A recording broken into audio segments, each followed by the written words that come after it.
Okay guys and girls, lords and ladies, we've got another update for you. This is a ghost update specifically, but also a little bit of folklore and folklore creatures today. So, from the haunting side of things, the Grey Lady of Hampton Court Palace. She's been extra active recently, and the staff has been reported hearing her signature moans near the haunted gallery. A tourist thermal camera has caught a cold spot which matches her description. And Historic England is apparently being very quiet about it whilst reviewing the footage and the evidence. Now, over the water in New Orleans, we've got the Laurie Mansion's infamous Screaming Spirit, which has some episodes spiking recently, and EVPs capturing what sounds like French curses. Local guides say it's tied to recent renovations disturbing the site, making the spirits angry and irritable. Now, on the fairy side of things, in Dartmoor here in the UK, in Dartmoor National Park, there's been a dramatic surge in Pixie-led sightings. Hikers are seeing orbs, which is leading them off trails at dusks. Folklore links to these things say that they are the pixies who mislead intruders during the autumn equinox. So this is the right time of year, roughly speaking, for this sort of phenomenon to occur in accordance with tradition and folklore. Is it the pixies? I report, you decide. Apparently TikTok is going mad with the idea of the fairy doors, which I'll go into in a minute, which are appearing overnight in Irish forests. And people are leaving offerings which are vanishing by the dawn. Now, as far as ghost hunting tools are concerned, there's a new thing called SpectroScan. Haven't used it yet, only just heard of it. It appears to analyze EVP recordings in real time and filters out background noise. So ghost hunters, you can download SpectroScan and see whether that's a thing for you. And maybe it'll help to highlight some potential spiritual voices. Reviews are mixed. It's an app for ghost hunting. Reviews will be mixed. So will results. But some people are saying this is a revolutionary tool, so other people are saying it's pareidolia.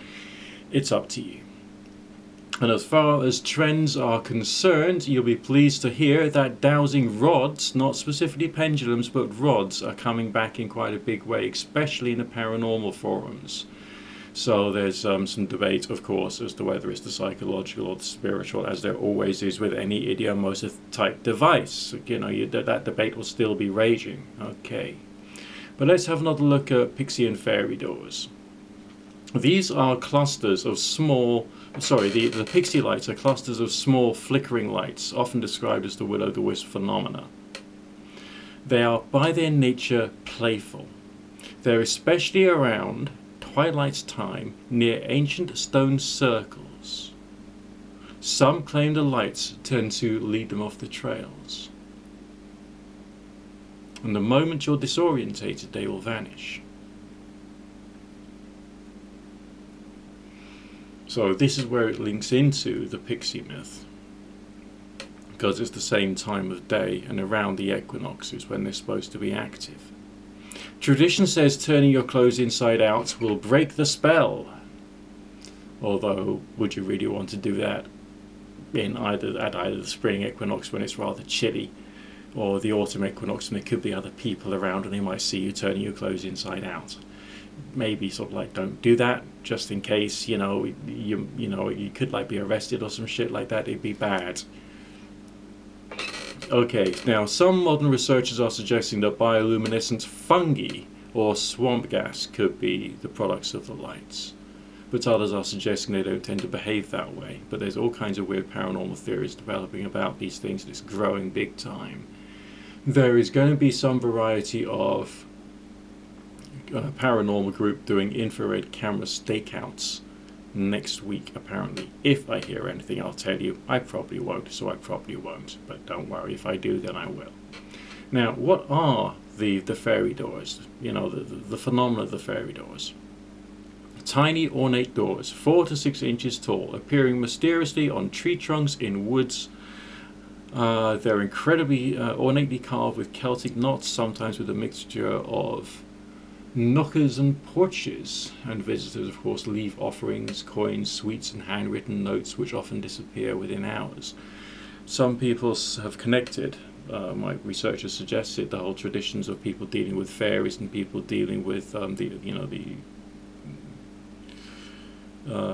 various different wells where there's supposed to be sacred water, and all the various different idols of Mary and the saints. It's all the same thing essentially. The same ancient tradition and the same ancient animism which is still present within our society, and is basically what makes us human. Alright. As far as from a cultural point of view, fairy doors do have their roots in Irish folklore as portals to the other realms, the fairy realms. And leaving gifts is an old practice to appease or seek favour from the good people, the little people. And also some people copy the idea of the fairy door for, art projects.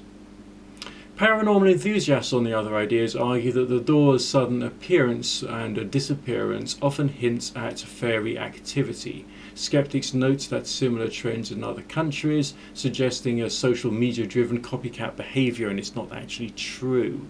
But maybe it is, maybe it isn't. This is where the debate lies. Okay. There's a bed and breakfast in County Cork who claims a fairy door appeared overnight on her property, and since then guests report better sleeping and luckier stays. Is that a coincidence? Again, I report, you decide. Speak to you again in a bit. Bye for now.